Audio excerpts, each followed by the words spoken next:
Good evening all. எல்லாரும் எப்படி இருக்கிறீங்க? எல்லாருக்கும் ப்ரிப்பரேஷன் எப்படி போயிட்டு இருக்குது அப்படிங்கிறத கமெண்ட் செக்ஷனில் போடுங்க. ஸோ 1 வீக்குக்கான ஷெடியூலில் ஆல்மோஸ்ட் நமக்கு இன்னும் ஒரே ஒரு நாள் தான் இருக்குது, சாட்டர்டே. கிட்டத்தட்ட சக்ஸஸ்ஃபுல்லாகவே முடிச்சிட்ருக்கோம். நிறைய பேர் வந்து கம்ப்ளீட் பண்ணியிருக்கேன் அப்படின்னு வந்து போடுறீங்க. எனக்கு பார்க்குறதுக்கே ரொம்ப சந்தோஷமாக இருக்குது. அது மட்டும் இல்லாமல் வந்து இப்போ வந்து முடிச்சு ஓரளவுக்காக ரஃபாக நீங்கள் ஸ்டார்ட் பண்ணி படிக்க ஆரம்பிச்சிட்டாலே போதும். ஆனால் கன்சிஸ்டண்ட்டாக படிங்க, அதான் ரொம்ப ரொம்ப முக்கியம். ஸோ இதெல்லாம் முடிச்சதுக்கப்புறம் வந்து கண்டிப்பாக வந்து ரிவிஷனுக்காக 6th ஸ்டாண்டர்ட் முடிக்கணும். ரிவிஷன் பண்ணால் மட்டும்தான் நம்மளால் நல்லா கன்சிஸ்டண்ட்டாக படித்ததை ஞாபகப்படுத்தி படிக்க முடியும். அதனால் சும்மா படிக்கிறது மட்டும் மேட்ரு கிடையாது, படித்ததை திருப்பி திருப்பி படிக்கணும். ஸோ இப்போ வந்து நான் வந்து கரண்ட்டாக என்ன படிக்க போகிறேன் அப்படின்னா வந்து இங்கிலீஷ் அண்ட் தமிழ் படித்து முடிச்சுட்டா சைக்காலஜியும் ஹிஸ்ட்ரி ஜியோகிரஃபியும் படிக்கலாம்னு வச்சிருக்கேன். பிகாஸ் ஹிஸ்ட்ரி ஜியோகிரஃபி வந்து கொஞ்சம் கஷ்டமாக அந்த மாதிரி இருக்குது, எனக்கு என்னவோ தெரியல. ஸோ அதனால் வந்து இதை கொஞ்சம் இன்னும் கான்சன்ட்ரேட் பண்ணுங்கிறதுக்காக ஃப்ரெஷ்ஷாக படிக்கணும். அதனால் இப்போதைக்கு டைமுக்கு வந்து இங்கிலீஷ் அண்ட் தமிழ் படித்து முடிச்சுட்டு சைக்காலஜி படிக்கலாம்னு நினைக்கிறேன் இன்றைக்கி. அதுக்கப்புறம் வந்து ஹிஸ்ட்ரி ஜியோகிரஃபி படிப்போம். ஃபஸ்ட்டு இந்த ரெண்டுத்தையும் படித்து முடிச்சிடலாம், வாங்க படிக்கலாம். ஸோ இப்போ எக்ஸாமுக்கு கரண்ட்டாக ப்ரிப்பேர் பண்ணிட்டு இருக்கவங்க எல்லாருமே வந்து இங்கிலீஷில் கிராமரை நல்லா கான்சென்ட்ரேட் பண்ணுங்கள். அதில் உள்ள எக்ஸாம்பிள்ஸையுமே நல்லா சார்ட் பண்ணி பாருங்கள். பிகாஸ் இங்கிலீஷில் உள்ள கொஷின் பேப்பரில் மேக்ஸிமம் வந்து கிராமர் தான் வந்து ஃபோக்கஸ் பண்ணுவாங்க. நான் வந்து previous year question paper analyse பண்ணதுனால இதை வந்து சொல்கிறேன். நீங்கள் வந்து உங்களுக்கு வந்து ப்ரீவியஸ் இயர் கொஷின் வந்து டெய்லி வீடியோ போடும்போதே இது கூடயே டெய்லி 5 கொஷினோ இல்லை ஒரு 10 கொஷினோ உங்களுக்கு ஆட் பண்ணணும் அப்படின்னு நீங்கள் நினச்சிங்கன்னா கண்டிப்பாக கமெண்ட் செக்ஷனில் போடுங்க. பிகாஸ் அதுக்குன்னு தனியாக நான் இவ்வளோ நாள் வீடியோ போட்டுட்டு இருந்தேன், நீங்கள் ஒரு தடவை வேணால் செக் பண்ணி பாருங்கள். அப்படி இல்லாட்டி நீ இதிலே டெய்லி ஆட் பண்ணுறதுலே போடுங்க அப்படின்னு சொன்னீங்கனாலும் நான் இதுலேயும் ஆட் பண்ணுறதுக்கு நான் ரெடியாக இருக்கேன். ஸோ முடிஞ்ச அளவுக்கு கிராமர் கான்சென்ட்ரேட் பண்ணுங்கள். நேற்று வந்து ஒரு சிஸ்டர் வந்து வீடியோவில் கமெண்ட் பண்ணியிருந்தாங்க, என்ன அப்படின்னா சைக்காலஜிக்கு நம்மளோட புக் டீட்டெயில்ஸ்லாம் வந்து கேட்டிருந்தாங்க. சைக்காலஜிக்குள்ள புக் டீட்டெயில்ஸ் எல்லாமே நான் ஆல்ரெடி அப்டேட் பண்ணியிருக்கேன். நான் இருந்தாலும் இன்னொரு தடவை சொல்கிறேன். சைக்காலஜி வந்து நான் ப்ரொஃபஸர் அகாடமியில் கோர்ஸ் ஜாயின் பண்ணதுனால psychology book and previous year question paper எனக்கு வந்து கொடுத்தாங்க. இந்த சைக்காலஜி புக் வந்து நான் இங்கிலீஷ் மீடியம் அப்படிங்கிறதுனால ஃபுல்லாகவே இங்கிலீஷ் மீடியத்தில் தான் இருக்குது. தமிழ் மீடியத்தில் எப்படி இருக்குங்கிறது சுத்தமாக எனக்கு வந்து தெரியாது. அண்ட் இங்கிலீஷ் மீடியத்தில் தான் எனக்கு எக்ஸ்பிளைன் பண்ணவும் தெரியும். எனக்கு வந்து தமிழ் மீடியத்தில் உள்ள கான்டெக்ட்ஸ் எதுவுமே எனக்கு தெரியவே செய்யாது. ஆஸ் ஆஃப் நவ் என்னுடைய இங்கிலீஷ் மீடியம் புக்கோடைய ரிவ்யூ படி நான் என்ன சொல்கிறேன் அப்படின்னா, அவங்க இப்போ வந்து கரண்ட் உள்ள சிலபஸை தான் என்ன செஞ்சுருக்காங்கன்னா அவங்க ஒரு புக்காக ஃப்ரேம் பண்ணி கொடுத்துருக்காங்க. ஸோ உங்களுக்கு வாங்கணும் அப்படின்னா அது உங்களுடைய தனிப்பட்ட விருப்பம். பிகாஸ் நான் பார்க்காதத ஒரு விஷயத்தை வந்து சொன்னேன் அப்படின்னா வந்து அது எப்படி இருக்கும்னு எனக்கு சொல்ல தெரில. அதனால தான் நீங்கள் வந்து ட்ரை பண்ணி பாருங்கள். அப்படி இல்லாட்டி ஒன்றுமே பிரச்சனை கிடையாது. ப்ரௌசிங் சென்டரில் சிலபஸ் டவுன்லோட் பண்ணி எய்தர் கூகுளில் டவுன்லோட் பண்ணி படிங்க, அப்படி இல்லாட்டி வந்து ChatGPTல போட்டு படிங்க. இல்லைனா சைக்காலஜி புக்ஸே வந்து நிறைய கிடைக்குது. நைட் வந்து இங்கிலீஷ் தமிழ் முடிச்சுட்டு படுத்துட்டேன். பட் ஆனால் எனக்கு நைட்டு 2 o'clock அப்புறம் தூக்கமே வரவே இல்லை. பிகாஸ் எனக்கு வந்து வாமிட்டிங் சென்சேஷன் இருந்துகிட்டே இருந்தது. அதனால காலையில் 4:20க்கு எழும்பிட்டேன். 4:15 போலலாம் எழுப்பிட்டு காலையிலே வந்து வெந்நி வச்சு தான் குடித்தேன். ஒரு ஃப்ளாஸ்கில் வச்சுட்டு சோஷியல் சயின்ஸ் படிக்கலாம் அப்படின்னு சொல்லிட்டு ஹிஸ்ட்ரி ஜியோகிரஃபி சிவிக்ஸ் எல்லாமே உட்காந்து படிச்சுட்டு இருந்தேன். ஸோ இது வந்து ஒரு 5 o'clock வரைக்கும் நான் உட்காந்து படித்தேன். ஹிஸ்ட்ரி வந்து படிக்கும்போது நார்த் இந்தியாவில் நடந்த வேதிக் கல்ச்சரும் சவுத் இந்தியாவில் நடந்த மெகாலித்திக் கல்ச்சரும் தான் நம்ம படிக்க வேண்டியது இருந்தது. இது வந்து அந்த பீரியடில் நடக்கும்போது என்னென்ன இதிகாசங்கள்லாம் இருந்தது, இந்த சைடில் நடக்கும்போது என்னென்ன இதெல்லாம் நடந்தது, என்னென்ன விதமான கல்றைகள்லாம் கெட்டினாங்க, என்னென்ன விதமான ஹீரோ ஸ்டோன்ஸ்லாம் இருந்தது அப்படின்னு கொடுத்துருந்தாங்க. இது படிக்கிறதுக்கு நல்ல இன்ட்ரெஸ்டிங்கான லெசன்ஸாக தான் இருந்தது. அது போக சிவிக்ஸில் இருக்கக்கூடிய டெமோக்ரஸி லெசனுமே ரொம்ப இன்ட்ரெஸ்டிங்காக தான் இருந்தது. So international day of democracy என்னைக்கு அப்படிங்கிறத வந்து முடிஞ்சா கமெண்ட் செக்ஷனில் போடுங்க, நான் வந்து பார்க்குறேன். படித்து முடிச்சுட்டு மறுபடியும் கொஞ்சம் ரெஸ்ட் எடுத்துட்டு காலையில் பிரேக்ஃபாஸ்ட் செய்கிறதுக்கு எஞ்சி கிச்சன் வந்தாச்சு. நைட்டே வந்து வெஜிடபிள்ஸ் நிறைய வாங்கிட்டு வந்ததுனால எல்லாத்தையுமே வாஷ் பண்ணி ட்ரை பண்ணி வச்சிருந்தேன். அப்படின்னா தான் கிச்சனில் ஃப்ரிட்ஜுக்குள்ளேயும் ஆர்கனைஸ் பண்ண முடியும் அப்படின்னு சொல்லிட்டு. ஸோ அம்மாவுக்கும் கொஞ்சம் சிக்காக இருந்ததுனால நானும் கொஞ்சம் சிக்காக இருந்ததுனால இந்த டே கொஞ்சம் ட்ரௌசியாக தான் போச்சுது. ஸோ இதெல்லாமே ப்ரிப்பேர் பண்ணி முடிச்சுட்டு ஒரு சைடு சமையல், ஒரு சைடு கிளீனிங், ஒரு சைடு ஜூஸ், பேபியை பார்க்குறது எல்லாமே ரொம்ப பயங்கர பிஸியாக வந்து போச்சுது. ஸோ மத்தியானத்துக்கு வந்து அவியல் பண்ணலாம் அப்படின்னு சொல்லிட்டு எல்லாத்தையுமே காய்கறி எல்லாமே வெட்டி வச்சுட்டே தான் இருந்தேன். ஸோ இதெல்லாம் முடிச்சுட்டு இருக்கும்போதே மனசுக்குள்ளே ஓடிக்கிட்டே இருந்தது, சரி சைடில் வந்து ஏதாவது லெசனோடைய வீடியோ போட்டு வந்து நம்ம கேட்டுக்கிட்டே இருக்கலாமா அப்படின்னு சொல்லிட்டு.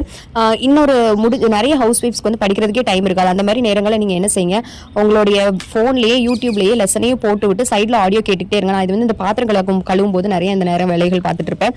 பாத்திரம் கழுவும் போது சைடில் வந்து லெசனோடைய ஆடியோ போட்டு விட்டு நான் பக்கத்தில் கேட்டுக்கிட்டே இருப்பேன். இல்லைனா நீங்கள் படித்த லெசனையே உங்கள் வாய்ஸில் ஓன் ரெக்கார்ட் பண்ணி நீங்கள் அதை கூட கேட்டுக்கிட்டே இருக்கலாம். இன்னைக்கு வந்து நமக்குள்ள சைக்காலஜி போர்ஷன் படி நம்ம படிக்க வேண்டிய தியரி வந்து பிரென்னருடைய எக்காலஜிக்கல் தியரி தான் படிக்க வேண்டியது இருந்தது.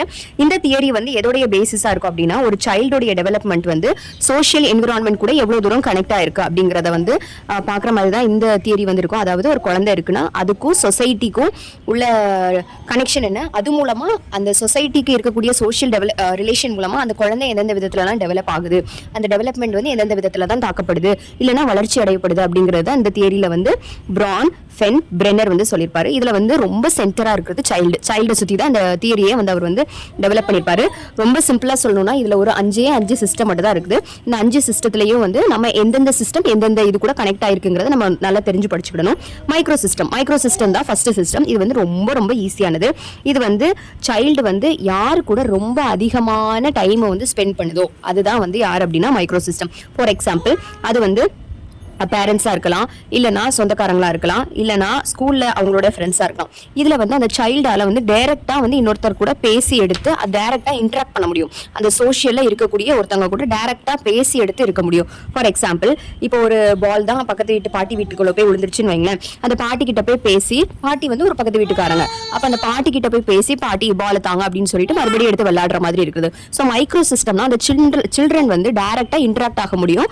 ரொம்ப க்ளோஸ் நிட்டட் கனெக்ஷனாக வந்து இருப்பாங்க. அந்த இடத்துல வந்து அவங்க அதிகமான டைமை ஸ்பெண்ட் பண்ற மாதிரி இருக்கும். இதுதான் மைக்ரோ சிஸ்டம். ரெண்டாவது சிஸ்டம் என்ன அப்படின்னா வந்து மீசோ சிஸ்டம் வந்து ரொம்ப ஈஸி. 2 மைக்ரோ சிஸ்டம் இருக்கும். ஃபார் எக்ஸாம்பிள் இந்த சைடு வந்து ஃபேமிலி இருக்கலாம், அந்த சைடு வந்து ஸ்கூலா இருக்கலாம். ஒரு மைக்ரோ சிஸ்டம் வந்து ஃபேமிலியா இருக்கலாம், ஒரு மைக்ரோ சிஸ்டம் வந்து ஸ்கூலா இருக்கலாம். அப்போ ஒரு சைல்டு வந்து டீச்சர் இந்த சைடும் அந்த சைடு பேரண்ட்டும் இருக்கும்போது இவங்க 2 பேருமே ஒரு சோஷியல் சொசைட்டி கனெக்டடா வந்து இருப்பாங்க. ஸோ இந்த சைல்டு வந்து பேரண்ட் கிட்டையும் டீச்சர் கிட்டையும் ஸ்கூல்ல என்ன நடந்துச்சு அப்படிங்கிறத பேரண்ட் கிட்ட சொல்லலாம். டீச்சர் வந்து வீட்டில் என்ன ஹோம்ஒர்க் பண்ணிட்டு வந்த அப்படிங்கிறத வந்து கனெக்ட் பண்ற விதமா அந்த 2 மைக்ரோ சிஸ்டத்தையும் கனெக்ட் பண்ற விதமா தான் இருக்கும். ஃபார் எக்ஸாம்பிள் இது வந்து பாசிட்டிவ் ரிலேஷன்ஷிப்பாக கூட இருக்கலாம், இல்லை நெகட்டிவாக கூட இருக்கலாம். ஒரு பேரண்ட் வந்து டீச்சர் கிட்ட நல்லா பேசி எடுத்து பையன் வந்து எப்படி இருக்கான், கிளாஸ்ல எப்படி இருக்கான், அதை என்னென்னலாம் நம்ம இம்ப்ளிமெண்ட் பண்ணணும் பையனுக்காக அப்படின்னு அந்த டீச்சர் வந்து அந்த பையன் கூட நல்லா இருந்தோம், அந்த அம்மா அப்பா கூட நல்லா இருந்தோம் அப்படின்னா ஒரு பாசிட்டிவ் ரிலேஷன்ஷிப்ல இருப்பான். ஒருவேளை 2 பேருக்கும் ரொம்ப கான்டாக்டே இல்லாம அவன் என்ன பண்றான் ஸ்கூல்ல அப்படிங்கிறது தெரியாமலே, இவனுடைய பிஹேவியரை எப்படி சேஞ்ச் பண்ணணும் அப்படிங்கிறது தெரியாமலே இருந்தா அது நெகட்டிவ் ரிலேஷன்ஷிப்லயும் போகலாம். ஸோ மீசோ சிஸ்டம் அப்படிங்கிறது 2 மைக்ரோ சிஸ்டமா கனெக்ட் பண்ற மாதிரி இருக்கும். ஒரு சைடு ஃபேமிலியா இருக்கலாம், ஃபார் எக்ஸாம்பிள் இன்னொரு சைடு வந்து ஸ்கூலா இருக்கலாம். இவங்க 2 பேருடைய கனெக்ஷனுமே வந்து சொசைட்டி ரீதியான கனெக்ஷன் தானே. ஸ்கூல் வந்து வெளியில உள்ள இடம் அப்படிதானே. ஸோ இது ஒரு இடமும் கனெக்ட் ஆகிற இடம் வந்து இந்த சைல்டை வந்து எந்த அளவுல டெவலப்மெண்ட்டுக்கு கொண்டு போகுது அப்படிங்கிறது தான் வந்து மீசோ சிஸ்டம்ல இருக்கும். அடுத்து எக்ஸோ சிஸ்டம்னா சம்பந்தமே இருக்காது, சைல்டுக்கும் அந்த சிஸ்டத்துக்கும் கனெக்ஷனே இருக்காது. அதுதான் வந்து எக்ஸோ சிஸ்டம்க்கு இன்னொரு எக்ஸாம்பிள் சொல்றேன் கேட்டுக்கோங்க. இப்போ வந்து அப்பா அம்மா வந்து ஒரு ஒர்க் பிளேஸ்ல இருக்காங்க, வேலை செய்யற இடத்துல வந்து பாஸ் ரொம்ப திட்டாங்க. பாஸ் திட்டினதுனால அந்த ப்ரெஷரை கொண்டு வந்து அந்த பேபி கிட்டயோ வீட்டில் இருக்க குழந்தைகிட்டயோ காட்டும்போது இதுக்கும் அந்த சொசைட்டில நடக்கக்கூடிய அந்த ஒர்க் பிளேஸ்க்கும் சம்மந்தம் இருக்குதா? இல்ல. இந்த பேபிக்கும் அந்த அந்த ஒர்க் பண்ற பிளேஸ்க்கு ஏதாவது சம்மந்தம் இருக்குதா? இல்ல. ஆனா இன்டைரக்ட்லி கனெக்டடா இருக்குது. இதுல வந்து டைரக்ட்லி வந்து சைல்ட் பார்ட்டிசிபேட் பண்ண மாட்டாங்க. இன்டைரக்ட்லி அந்த சொசைட்டில நடக்கக்கூடிய அந்த ஒர்க் ப்ரெஷரோ இல்லைன்னா சொசைட்டில நடக்கக்கூடிய ஏதாவது ஒரு மீடியா சம்பந்தப்பட்ட விஷயம் வந்து அந்த சைல்டை வந்து இன்டைரக்டா தாக்குது பாத்தீங்களா, அதுதான் எக்ஸோ சிஸ்டம். சரியா? அடுத்து மேக்ரோ சிஸ்டம்ங்கிறது ஒரு கண்ட்ரியை ஒரு வைடா பார்க்கக்கூடிய வியூ. அதாவது ஒரு நாட்டுடைய கல்ச்சரா இருக்கலாம், ஒரு நாட்டுடைய லாஸா இருக்கலாம், ஒரு நாட்டுடைய வேல்யூவா இருக்கலாம், அவங்களோட நேஷனாலிட்டியா இருக்கலாம், அவங்களுடைய பொலிட்டிக்கல் சிஸ்டமா இருக்கலாம், அதுக்கப்புறம் அவங்களுடைய ஜெண்டர் ரோலா இருக்கும். இதை வந்து எப்படி சொல்றேன் அப்படின்னா வந்து சில நாட்டில் வந்து லா வந்து வித்தியாசமா இருக்கும். நம்ம நாட்டோட லா வந்து அந்த நாட்டோட லா வந்து கிடையாது. இப்போ ஃபார் எக்ஸாம்பிள் முஸ்லீம் கண்ட்ரீஸ் எல்லாம் வெளியே வந்து ஹிஜாப் போட்டுட்டு போற மாதிரி இருக்கும். அதுலயே சில முஸ்லீம் கண்ட்ரீஸ்ல அந்த மாதிரி இருக்காது. ஸோ அந்த லால வந்து வளரும் போது சில பிள்ளைங்களுக்கு, ஆனா இங்க நம்ம அப்படி போறோமா? இல்ல. ஸோ வித்தியாசமான லாஸ் இருக்கும்போது ஒவ்வொரு சில்ட்ரனும் வந்து அதுக்கு ஏற்ற மாதிரி வளருவாங்க. அதுக்கப்புறம் நேஷனாலிட்டியா இருக்கலாம், பொலிட்டிக்கல் சிஸ்டமா இருக்கலாம், இந்த மாதிரி ஜெண்டர் ரோலா இருக்கலாம், ஏதாவது ஒரு விஷயம் வைடா இருக்கக்கூடிய அந்த வேல்யூஸா இருக்கலாம், இந்த மாதிரி விஷயம் அந்த சோஷியலா இருக்கக்கூடிய இந்த மாதிரி விஷயங்கள், சொசைட்டில நடக்கக்கூடிய இந்த மாதிரி விஷயங்கள் அந்த ஆண் குழந்தையோ இல்லைன்னா அந்த பெண் குழந்தையோ எந்த விதத்துல தாக்குது, அந்த தாக்கம் வந்து அந்த பிள்ளைக்கு எந்த விதத்துல வளர்ச்சியை ஏற்படுத்துது, இல்லைன்னா அந்த பிள்ளைங்களுக்கு வளர்ச்சி எவ்வளவு தூரத்துக்கு குன்றுது அப்படிங்கிறது தான் வந்து மேக்ரோ சிஸ்டம். ஃபார் எக்ஸாம்பிள் இப்போ வார் ரொம்ப அதிகமா நடக்குது, நம்ம டெய்லி ஸ்கூலுக்கு போறோம் வாரம், அதனால நம்ம படிக்கிறோம். ஆனா வார் நடக்கக்கூடிய ஏரியால பிள்ளைங்களால டெய்லி ஸ்கூலுக்கு போக முடியுமா, டெய்லி வர முடியுமா? Of course no. அப்ப அந்த பிள்ளைங்களுக்கு வந்து அந்த சைல்டு வந்து அந்த எஜுகேஷன் வந்து ரொம்ப ரொம்ப அஃபெக்ட் ஆகுது. அது மட்டும் இல்லாம அண்டர் டெவலப்டு ஏரியான்னு வச்சுக்கோங்க, அங்க வந்து எஜுகேஷனே இல்ல, ப்ராப்பரா எதுவுமே இல்லை, அவங்களுக்கு ஒரு சானிட்டி ப்ராப்பரா இல்லை, அவங்களுக்கு ஃபுட்டு ப்ராப்பரா கிடைக்க மாட்டேங்குது, ஷெல்டர் ப்ராப்பரா கிடைக்க மாட்டேங்குது, ரோட் சைட்ல தான் தூங்குறாங்க. அந்த பிள்ளைங்களால நல்லபடியா பண்ண முடியுமா? சொசைட்டில வந்து அந்த பிள்ளைங்க நல்லபடியா வளர்ந்து சோஷியல் இன்ட்ராக்ஷன் அவங்களுக்கு நல்லா இருக்குமா? Of course no. ஸோ இந்த மாதிரி வேல்யூஸா இருக்கட்டும், கல்ச்சராக இருக்கணும், ஒரு நாட்டுடைய பொலிட்டிக்கல் சிஸ்டமாக இருக்கணும், ஏதாவது ஒரு விதத்தில் அந்த சைல்டு வந்து தாக்கப்படுது அப்படிங்கிறத வந்து தாக்கப்படுதோ இல்லை வளர்ச்சி அடையுதோ.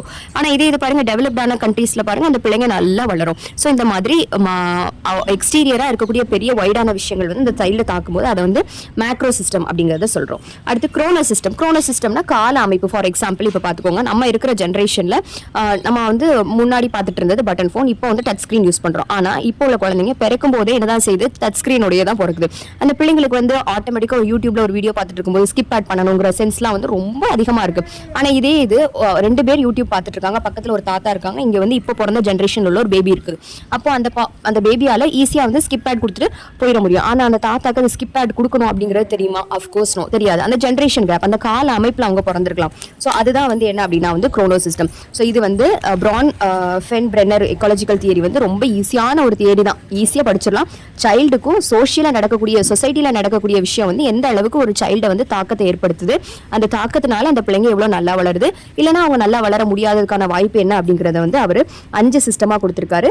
மைக்ரோ சிஸ்டம்னா ரொம்ப க்ளோஸ் நிட்டட் ஃபேமிலி அவங்க டைரக்டாக இன்வால்வ் ஆகிறது. மீசோ சிஸ்டம் அப்படின்னா 2 மைக்ரோ சிஸ்டம் இன்வால்வ் ஆகிறது. எக்ஸோ சிஸ்டம் அப்படின்னா அவங்களுக்கு சுத்தமாக அந்த இதில் வந்து பார்ட்டிசிபேஷனே பண்ண முடியாமல் இன்டைரக்ட்லி கனெக்ட் ஆகிருப்பாங்க. மேக்ரோ சிஸ்டம் அப்படின்னா ஒரு கண்ட்ரியோடைய மொத்த கண்ட்ரியாக இருக்கலாம், இல்லைனா அவங்களோட லாஸாக இருக்கலாம், கல்ச்சராக இருக்கலாம், எதுவானாலும் இருக்கலாம். குரோனஸ் சிஸ்டம்னா அந்த ஜென்ரேஷன் டு ஜென்ரேஷன் இருக்குல்ல, அதான். ஸோ இந்த தியரி உங்களுக்கு பிடிச்சிருக்கும் அப்படின்னு நம்புறேன், ஈஸியாக புரிஞ்சிருக்கும் அப்படின்னு நம்புறேன். ஏதாவது டவுட் இருந்ததுன்னா கண்டிப்பாக வந்து கமெண்ட் செக்ஷனில் போடுங்க. இந்த வீடியோ உங்களுக்கு பிடிச்சிருக்கும் அப்படின்னு நம்புறேன். Thank you, have a good day.